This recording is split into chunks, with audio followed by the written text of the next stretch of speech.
Dave's on the journey for wanting to live a very long and a healthy life, and I we am. had a really deep conversation. And I got to say, mate, you're a legend.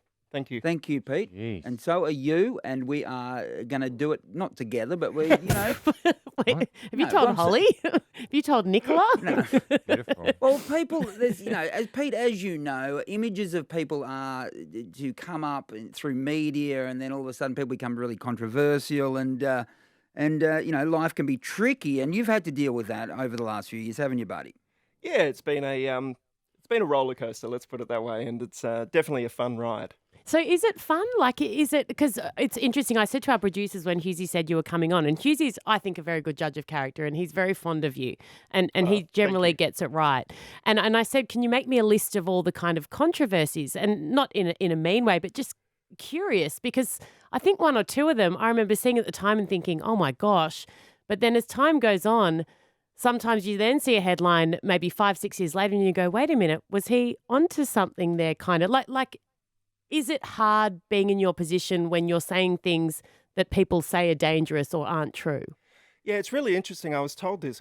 One of my jobs is to interview doctors from around the world, and they often say that medical information usually has a 10 to 20 year lifespan before it gets to the general public, from when they discover it to what we end up hearing about. So a couple of decades it takes for information to filter down into the mainstream, into the public persona.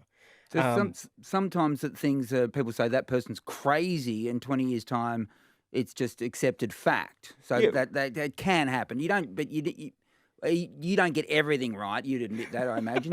Some things you've got wrong, I imagine, I or mean, you think so. I'm a human being, mate. It's So- definitely a journey. And Can I- we learn from our experiences, that's And for Yeah. sure. the thing that one thing that I don't like about society right now, I think, look, you've got to be responsible for your words, right? And if things that you say are dangerous, you've got to be held to account. But things like cancelling people, I hate, because you can also change your mind. You can learn things, you can have new information and think differently about things. But I like the Biocharger, for example, Yeah. that you were charged for and you had to pay a fine.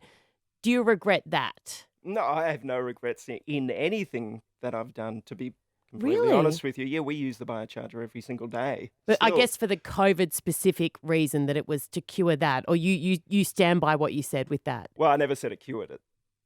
What did you say? That it helped with it, that it could Could treat be. it? I never said that. All I said, and I've said this many times, is they have 1,000 recipes on there, and they just released one that had the Wuhan coronavirus, and apparently I can't say that, but I just did.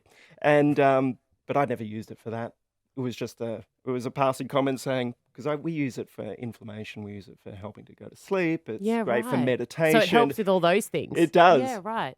But, Okay, so there's nothing you've said that you regret. but it's really interesting when you bring up the COVID thing. I mean, one of the things that they said was the injections were going to prevent transmission. Mm-hmm. It would stop you from getting COVID, and where's the backlash for No, look, that you are information? absolutely right. In regards to true. COVID and a very new disease, there were a lot of things said that we now know were not true. So you're absolutely right in that. So not space as everyone well. got in trouble for saying Yeah. stuff. So what you're saying, Pete, and you got in trouble, and other people didn't get in trouble, and there's definitely an inconsistency. I can in relate to that. the inconsistency with things being said as well. Don't you worry. But tell us about life for you at the moment, because you were a big TV star and you were, a glamour boy of Australia, and then you started to say things that people thought were dangerous or didn't agree with, and you basically got banished. Yeah, pretty much. It was way before COVID, actually. It was, as you said, I was sort of the boy next door on Yeah. television, going through On- the On Channel motions. 7. Channel 7, yes. And so Channel 7, we discussed this at the function the other night. Yeah. They would bring you in and say, why are you saying that? You shouldn't talk about that sort of stuff. That was happening a lot, wasn't it? Yeah, it really started when I talked about dietary approach. Yeah, that's right. You And know, the activated almonds, I remember. Yeah, exactly. And it was sort of the reverse of what the government guidelines and the dietitians associations put out there. As it started with the food pyramid, and then became the healthy eating chart, which is taught to kids in schools, and it's what GPs use and dietitians use. And through my research, and I made a documentary called The Magic Pill about this, that sort of flipped that on its head, because a lot of people were getting results by actually reversing that. So don't base your whole food philosophy around healthy whole grains, as they say. And a lot of people were finding great benefit from actually increasing their meat and seafood consumption, eating organic fruit and vegetables, and actually removing grains and sometimes dairy from their diet. People's health was improving, they were losing weight, they were feeling fantastic. So when I started talking about that, that's when sort of the attack sort of Do you started feel coming. compelled to share this stuff? Do you feel like, not this, it might sound bat beep crazy, but like some people feel like from a religious perspective that even if, like, I know Israel Folau feels like with his views that it's almost his duty that he has to talk about things even if it puts people off or people get angry at him. Do you feel like a necessity to share these views because you think it's for the greater good, or what motivates you when it keeps hurting you in other ways? Yeah, 100%. When you see people that have reversed chronic illness just from that simple fact of removing a couple of what the dietitians will call essential food groups, they remove that and they get off their medication a lot of times or reduce their medication. They feel great, they lose weight, they have this life force, this energy. And back in the day, I had an online subscription program called The Paleo Way, and we had 100,000 people do that. And not one person ever emailed me and said they were worse off from doing it. Now, think about that. But what I got from that was thousands of different stories from people, mainly women in their 45 to 80-year-old age bracket, that said they felt like teenagers again. And now they were ready to live life and do the things that were important to them, like volunteering, helping out, getting into the garden, painting, dancing, singing, doing all of those things. I mean, as human beings, what we're here to do is express ourselves creatively and through our passions. So when you started to get story after story after story of these people embracing life and having that life force energy again from that simple thing of just changing their diet, and the changes for a lot of these people would happen in 4 to 8 weeks. And, do you keep that information a secret? Or do you share that information? And I was compelled to share it. And once I started Even at a sharing great that, personal cost. well, I had no idea at the time that it would cost me Yeah, or Yeah. change my perception. I thought, well, this is actually helping people. This is great information.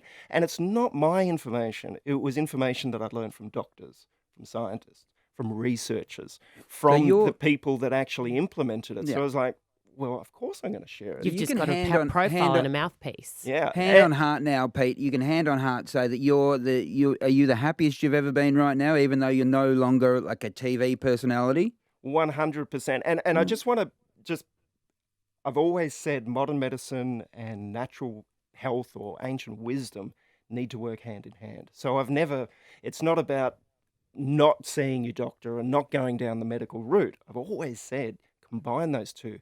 To just look at one side and neglect the other on any of those sides, to go down the modern medical path and not look at diet would perhaps not be in somebody's best interest, and someone to deny modern medicine and just go down the natural route may not be the best approach either. But if we've got the options and the curiosity to look at everything, then that's what is called holistic. So we look at everything, we don't dismiss anything, and we go on this adventure of discovery. Do you feel Sounds hard reasonable. done by? Just Sounds finally, reasonable. do you feel in any way hard done by? No, not at all, because I believe this is part of the journey for, as we've seen over the last few years, there's so much sort of debate out there, and there's so many beliefs and opinions, and I think that's healthy for a society. I really do think it's a really healthy thing that we have differing opinions and we can have conversations like this. Fair enough. Respectful Absolutely. conversations. Well, you two need to get back in the sauna. So enjoy.